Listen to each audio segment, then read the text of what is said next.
पानी की किल्लत से दोचार गजा फलस्तीन के आशिकान रसूल की दादरसी के लिए आशिकान रसूल की दीनी तहरीक दावत इस्लामी के शुबा FGRF के तहत इमदादी कामों को जारी रखते हुए अल्लाह पाक के आखिरी नबी मोहम्मद अरबी सल्लल्लाहु अलैहि वसल्लम की दुखियारी उम्मत को पानी की फराहमी और खैर खाही के जज्बे को लिए फलस्तीनी आशिकान रसूल में 20,000 लीटर पानी से भरे टैंकर के जरिए पानी की तकसीम का सिलसिला किया गया। गजा फलस्तीन में दावत इस्लामी के शुबा FGRF के तहत होने वाली पानी की तकसीम के हवाले से मदनी खबरों को बताया गया। बारक अल्लाह फिल मुतबर्रिईन اللي بيجيبون المي هنا مناطق مقطوعة وبارك الله فيهم وجزاهم الله كل خير إن شاء الله ربنا بيسقيهم من مية زمزم ويعطيهم العافية. شكرا كثير على المجهود الرائع اللي بتقدموه للناس في ظل هذه الأجواء الحارة.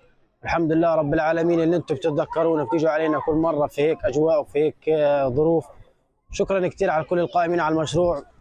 शुक्र है। मदनी चैनल के नाजरीन वाज़ेह रहे कि दावत इस्लामी के शुबा FGRF के तहत माह रमज़ान शरीफ और इससे कबल भी मुख्तलिफ अय्याम में गजा फ़लस्तीन के आशिकान रसूल की दादरसी के लिए राशन और अशिया ज़रूरिया पर मुश्तमिल बॉक्सेस की पैकिंग समेत पके हुए खाने और खुश्क सब्जियों की भी तकसीम की जा चुकी है। तो लिहाजा आप भी दावत इस्लामी के शुबा FGRF के तहत गजा फ़लस्तीन में होने वाले इमदादी कामों में हिस्सा लीजिए और अजर व सवाब पाइए।